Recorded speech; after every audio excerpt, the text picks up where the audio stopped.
അടുത്തത് പ്രീതി സ്റ്റെല്ല ചോദിച്ചിരിക്കുന്നത്, യോ വിഷമിച്ചിരിക്കുമ്പോൾ കൂടുതൽ ആരെയാണ് വിളിക്കുന്നത്, ഇല്ലെങ്കിൽ എന്താണ് ചെയ്യുന്നത് ആ സമയം? ആരെയും വിളിക്കാറില്ല. ആരെയും വിളിക്കത്തില്ല. വിഷമിച്ചിരിക്കുമ്പോഴൊന്നുമില്ല, ഒരിക്കലും ആരെയും വിളിക്കാറില്ല. നമ്മൾ അങ്ങോട്ട് വിളിക്കും. ജാടത്തേണ്ടി. കാരണം ഞാൻ ആരെയും അങ്ങനെ വിളിക്കും, ഫോൺ വിളിച്ച് സംസാരിക്കാൻ ഒട്ടും താല്പര്യമില്ലാത്ത ടൈപ്പാണ് ഞാൻ. ഞാൻ നേരിട്ട് കണ്ടാൽ നല്ലപോലെ സംസാരിക്കും. ബട്ട് എനിക്ക് ഫോൺ വിളിച്ച് സംസാരിക്കുന്നതൊന്നും താല്പര്യമില്ലാത്ത ഒരു സംഭവം ഉണ്ടെങ്കിൽ അത് മാത്രമാണ് ഫോൺ വിളിച്ച് സംസാരിക്കുന്നത്. പക്ഷേ എന്തുവാ, വിഷമിച്ചിരിക്കുമ്പോൾ ഞാൻ ആരെയും വിളിക്കാറില്ല. സ്വന്തമായിട്ടിരുന്ന് വിഷമിച്ചിരിക്കുമ്പോൾ എന്ത് ചെയ്യുമെന്ന് ചോദിച്ചു കഴിഞ്ഞാൽ സമയത്ത് കിടന്നുറങ്ങണം. ഉറങ്ങി കരയാനുണ്ടെങ്കിൽ കരയാ, കരഞ്ഞ് അങ്ങനെ തന്നെ കിടന്നുറങ്ങും.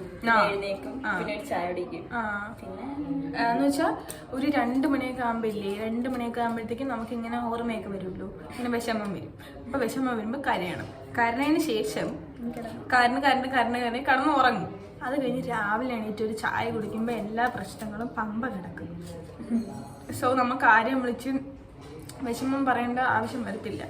ഞാൻ അങ്ങനത്തെ പേഴ്സൺ അല്ല. ബട്ട് നീ എങ്ങനെയാണ് പറ? ഇവിടെ അങ്ങനെയാണ്. ആരോട് നമുക്ക് പറയാൻ പറ്റില്ല. എല്ലാവർക്കും ഓരോ പ്രശ്നമുണ്ട്. എല്ലാവരെയും നമ്മളിങ്ങനെ പറഞ്ഞ് വിഷമിക്കുന്നതിനേക്കാളും നല്ലത് നമ്മളായിട്ട് തന്നെ അത് സോൾവ് ചെയ്ത് പോകുന്നേ നല്ലത്. Because everyone has their own problem അല്ലേ. സോ നമ്മുടെ പ്രശ്നം കേൾക്കാൻ ഈ ലോകത്ത് ഇപ്പൊ ആരും ഇല്ല. അങ്ങനെയല്ല ഗൈസ്, ഞാൻ പറയുന്നതെന്ന് വെച്ചാൽ പറയുമ്പോ കേൾക്കാൻ അവര് കാണും. പക്ഷെ എല്ലാ സമയം അവര് തന്നെ വേണമെന്ന് വെച്ചാ ഇല്ല.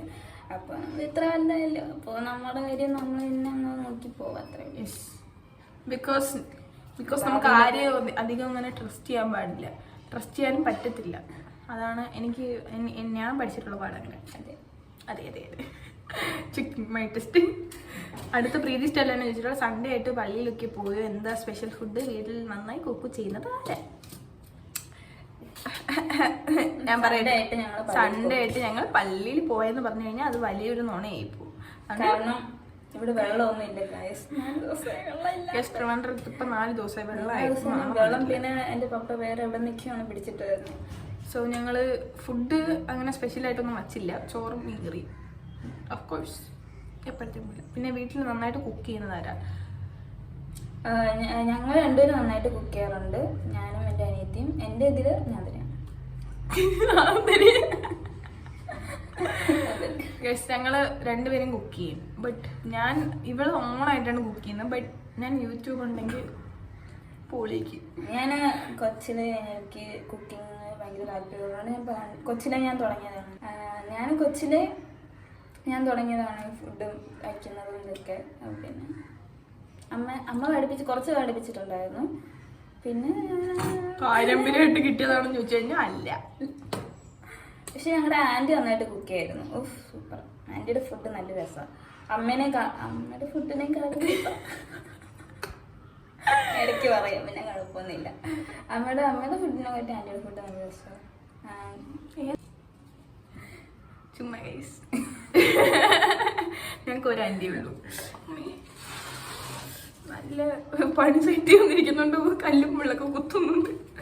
ആൻഡ് വീട്ടിൽ നന്നായിട്ട് പിന്നെ എനിക്ക് ഇവള് ഓൺ എക്സ്പെരിമെന്റൽ തിങ്സ് ആണ്. ബട്ട് ഞാൻ യൂട്യൂബ് നോക്കിയിട്ട് എനിക്ക് ഷമീസ് കിച്ചണും കണ്ണൂർ കിച്ചണും ഉണ്ടെങ്കിൽ ഞാൻ പൊളിക്കും. വിദ്യ ഒരു പ്രാവശ്യം കുക്ക് ചെയ്തു ഓർമ്മയുണ്ടോ? മറ്റേ ചപ്പാത്തിയില് മറ്റേ ക്യാരറ്റൊക്കെ ഇട്ടിട്ട്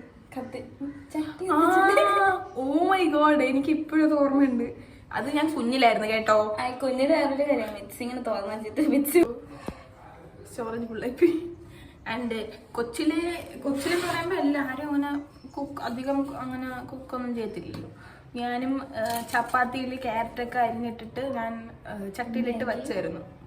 ബട്ട് ചട്ടി കത്തിപ്പിടിച്ച് ചട്ടിയുടെ കുഴപ്പമാണ്, എൻ്റെ കുഴപ്പമല്ല.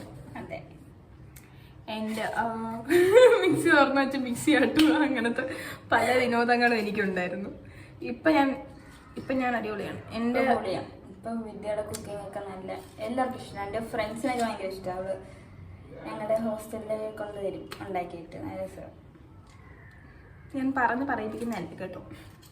ആൻഡ് അടുത്തത് ലാസ്റ്റത്തെ 4 ക്വസ്റ്റ്യനാണ് എടുത്തത്. ആദ്ര സഞ്ജു, നിങ്ങൾ ഫുൾ ഫാം ഒരുമിച്ചുള്ള വീഡിയോ ചെയ്യുമ്പോൾ പ്ലീസ്. സൂൺ ഞാൻ ചെയ്യാം. ആൻഡ് ഹിരീഷ് ഹർഷൻ, തനിക്ക് ഒത്തിരി കൂട്ടുകാരുണ്ടത് കാരണം വീട്ടിൽ പ്രശ്നം വന്നിട്ടുണ്ടോ? നല്ല പഠിപ്പിസ്റ്റാണോ? എന്നെ കണ്ടിട്ട് എങ്ങനെ തോന്നുന്നു? നല്ല പഠിപ്പിസ്റ്റാണ്, അതുകൊണ്ടാണ് ഫാഷൻ ഡിസൈൻ. അല്ലേ, ഫാഷൻ ഡിസൈൻ എനിക്ക് പാഷൻ ഉണ്ട്. അത് പിന്നെ ആ കോളേജിലൊക്കെ പോയതിനു ശേഷം ആ പാഷന് പോയില്ല. പാഷൻ എന്ന് പറഞ്ഞ സാധനമേ ഇല്ല തൈപ്പി. ആൻഡ് പഠിപ്പിച്ചാണെന്ന് വെച്ച് കഴിഞ്ഞാൽ ബുദ്ധി അതിൽ മാത്രമാണ് എനിക്കില്ലാത്തൊരു സംഭവം. ഇത് കണ്ടു. പഠിപ്പിച്ചിട്ടല്ല, ഞാൻ വെറും എന്തൊരു I am such a dumb person. And തനിക്ക് ഒത്തിരി കൂട്ടുകാരുണ്ടോ? മുമ്പ് 10ലൊക്കെ വെച്ച് എനിക്ക് ഒരുപാട് ഫ്രണ്ട്സ് ഉണ്ടായിരുന്നു. Now I just not a lot of people, but friends അല്ല. എൻ്റെ ഫ്രണ്ട്സ് സർക്കിളിൽ കുറച്ച് പേര് മാത്രമേ ഉള്ളൂ. കുറച്ച് പേരെന്ന് കഴിഞ്ഞാൽ ഫ്യൂ, കയ്യിലെണ്ണാവുന്ന വിധം. മുമ്പ് പ്രശ്നമൊക്കെ ഉണ്ടായിട്ടോ. ജെന്യുവൻ ഫ്രണ്ട്സ് ഉള്ള സമയത്ത് എനിക്ക് ഒരുപാട് പ്രശ്നം ഉണ്ടായിട്ടുണ്ട്. കാരണം ഞങ്ങളുടെ ടീച്ചർമാർക്ക് ഞങ്ങളെ ഇഷ്ടമല്ല, വീട്ടില് എൻ്റെ അമ്മയ്ക്ക് അച്ഛനും ഇഷ്ടമല്ല, അങ്ങനെ കുറെ ഉണ്ടായിരുന്നു. ആൻഡ് അവരെ വീട്ടില് എന്നെ ഇഷ്ടമല്ല, അങ്ങനത്തെ കുറെ പ്രശ്നങ്ങളൊക്കെ ഉണ്ടായിരുന്നു. ഇപ്പോഴാണ് എല്ലാം കൂടെ ഒന്ന് സെറ്റായി വന്നത്. കാരണം ഞങ്ങൾ ഒരുമിച്ച് ക്ലാസ്സിൽ ഇരിക്കുമ്പോൾ തന്നെ ഇങ്ങനെ എന്തുവാ മാം പറയും, നിങ്ങൾ 4 പേര് ഒരുമിച്ചിരിക്കണ്ട. സോ ഞങ്ങൾ മാറിയിരിക്കും. പിന്നെ മാം പോയിട്ട് അങ്ങനത്തെ കുറച്ച് കലാപരിപാടികൾ ആ സമയത്ത് ഭയങ്കര പ്രശ്നങ്ങളൊക്കെ ഉണ്ട്. ഞാൻ കറങ്ങാൻ പോയി അമ്മയൊക്കെ പിടിച്ച് അങ്ങനെ കുറേ പ്രശ്നങ്ങളൊക്കെ ഉണ്ടായിട്ടുണ്ട്. നൗ ആ സമയത്ത് കുറേ റെസ്ട്രിക്ഷൻസ് ഒക്കെ ഉണ്ടായിരുന്നു. ഇപ്പം അങ്ങനെയൊന്നുമില്ല. എവിടെ പോയാലും പിടിച്ചു നിർത്താൻ പറ്റില്ലല്ലോ. ബട്ടർഫ്ലൈ. ആൻഡ് എനിക്ക് ഫ്യൂ ആയിട്ടുള്ള ഫ്രണ്ട്സ് മാത്രമേ ഉള്ളൂ, ഒരുപാട് ഫ്രണ്ട്സ് ഒന്നും ഇല്ല. പണ്ട് എനിക്ക് ആകെ എനിക്ക് പണ്ടും ഇപ്പോഴും ആ 3 ഫ്രണ്ട്സ് ഉണ്ട്. പിന്നെ ഇപ്പം എനിക്ക് ബാംഗ്ലൂരിലുള്ള കുറച്ച് ഫ്രണ്ട്സ്, കൃഷ്ണ അങ്ങനെ അവരൊക്കെ കുറച്ച് പേരുള്ളൂ, ഇച്ചിരി പോലെ വരെ ഉള്ളൂ. പിന്നെ സിയ, ഗ്രേസ്, റേച്ചൽ, പിന്നെ എൻ്റെ ബാംഗ്ലൂരിലുള്ള എൻ്റെ കൃഷ്ണമോള്, പിന്നെ എൻ്റെ ജൂനിയേഴ്സ്, അവരൊക്കെയാണ് എൻ്റെ ഫ്രണ്ട്സ്, വേറെ ആരുമില്ല. ആൻഡ് അടുത്ത എൻ്റെ അടുത്ത് തനിക്ക് ഒത്തിരി കൂട്ടുകാരുണ്ടോ? അത് കാരണം വീട്ടിൽ പ്രശ്നം. ഇവളെ കാര്യത്തിൽ ഇതുവരെ ഒരു പ്രശ്നം ഉണ്ടായിട്ടില്ല. വീട്ടിൽ തലതെറിച്ചത് ഞാനാണ്.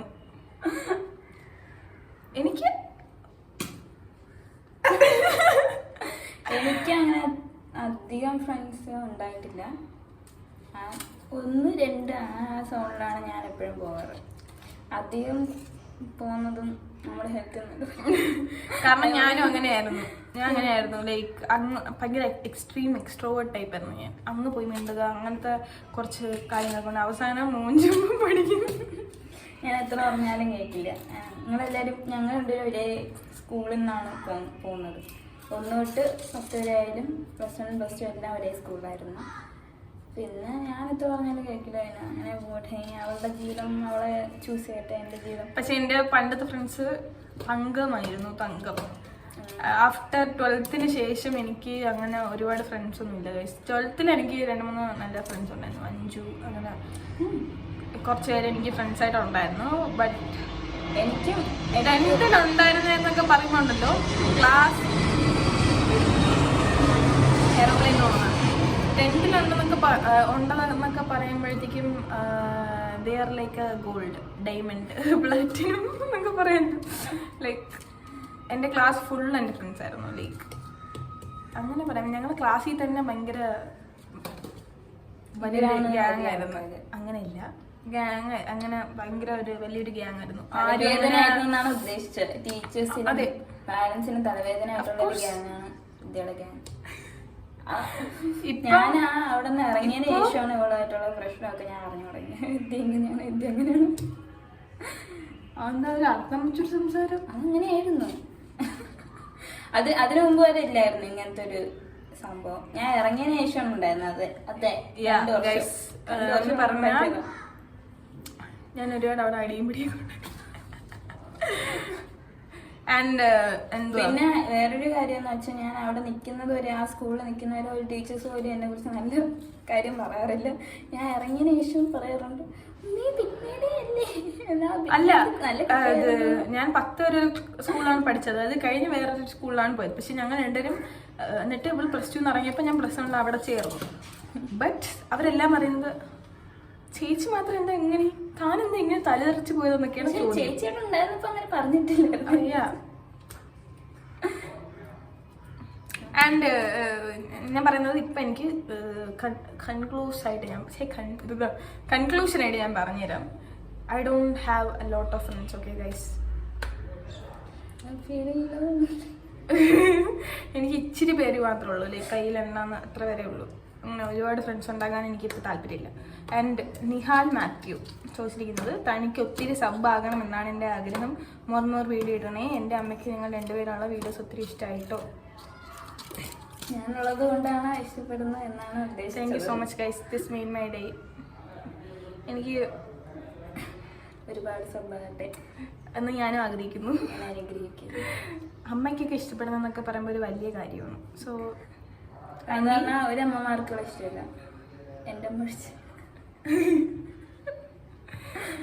Thanks anti. വീഡിയോ ഇനിയും കാണണം കേട്ടോ. വീഡിയോ ഇനിയും കാണണം. ആൻഡ് രണ്ടുപേരായിട്ടുള്ള വീഡിയോ ഇഷ്ടപ്പെട്ടു. Thank you guys. ഞാൻ ഇവളെ വലിച്ചഴച്ച് കൊണ്ടുവരുന്നതാണ്, അല്ലാതെ അവളെ വേണമെന്ന് പറഞ്ഞ് വരുന്നതല്ല. ലാസ്റ്റത്തെ ക്വസ്റ്റ്യൻ വായിക്കാം. രാഹുൽ സെന്തിൽനാഥ്, എനിക്ക് നിങ്ങളുടെ വീഡിയോകൾ ഇഷ്ടമാണ്. നിങ്ങൾക്കൊരു ഡാൻസ് വീഡിയോ ചെയ്യാമോ? ഞാൻ ഒരുപാട് വിദ്യ നിർബന്ധിക്കാറുണ്ട് ഡാൻസ് ചെയ്യുന്നു. താങ്ക് യു ഫോർ ദി എന്തുവാ വീഡിയോ ഇഷ്ടപ്പെട്ടെന്ന് പറഞ്ഞൊക്കെ ഭയങ്കര താങ്ക്സ് ഗൈസ്. ഞാൻ ഇത്ര സബ്ബാവുന്നോലും വിചാരിച്ചിട്ടില്ല. സത്യമായിട്ട് ഞാൻ പറയാമല്ലോ, ഇത്ര സബ്ബാവുന്നോലും ഞാൻ വിചാരിച്ചിട്ടില്ല. ഞാൻ ഈ വീഡിയോ ഇടുന്നവരെ എനിക്ക് 172 സബ്സ്ക്രൈബേഴ്സ് ഉണ്ട്. ഇത് കണ്ടിട്ട് ആരും കുറഞ്ഞുകൊണ്ട് പോലെ. ആൻഡ് ഞങ്ങൾക്ക് താങ്ക്സ്. ആൻഡ് ഡാൻസ് വീഡിയോ ചെയ്യുമോ എന്ന് ചോദിച്ചു കഴിഞ്ഞാൽ ഗൈസ് വിദ്യ ശ്രമിക്കും. ഞാൻ ഒരുപാട് പശുവിനെ കറക്കാൻ അറിയാത്തവർ പോയി കറക്കുന്നത് പോലെ ഇരിക്കും കളിക്കുമെന്നാണ് ഇവളുടെ അഭിപ്രായം. പക്ഷെ എന്റെ വിദ്യ നന്നായിട്ട് പാട്ട് പാടാം. അത്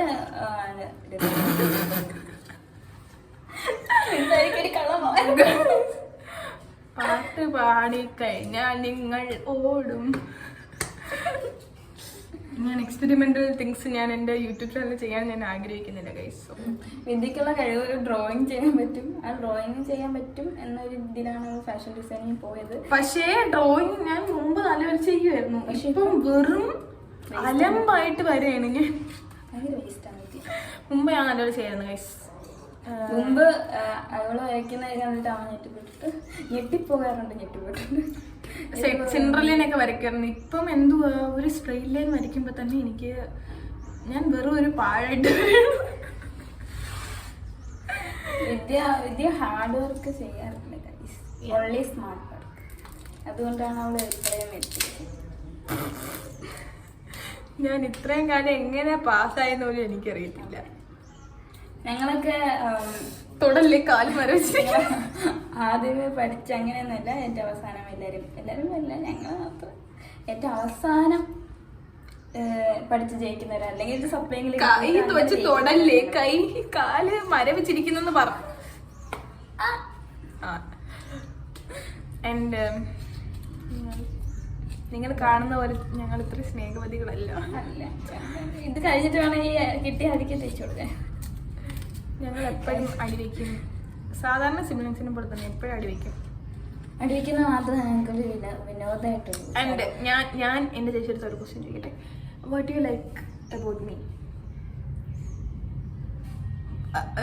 ക്വസ്റ്റ്യൻ മനസ്സിലെന്ന് what you like about me? ഭയങ്കര ഹാർഡ് ക്വസ്റ്റ്യൻ പറയാം.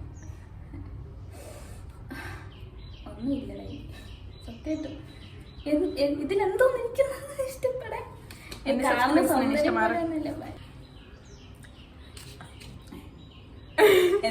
വീഡിയോ ഇഷ്ടപ്പെട്ട ലൈക്ക് ചെയ്യുക, ഷെയർ ചെയ്യുക, സബ്സ്ക്രൈബ് ചെയ്യുക. എവിടെ പോകുന്നു സബ്സ്ക്രൈബ് ചെയ്യാതാ? സബ്സ്ക്രൈബ് ഭീഷണിപ്പെടുത്തൽ. ബൈ ബൈ പറയൂ. Bye bye. Thanks for watching. ഇത്രയും നേരം സഹിച്ചതിന് നന്ദിയുണ്ട്. ബൈ.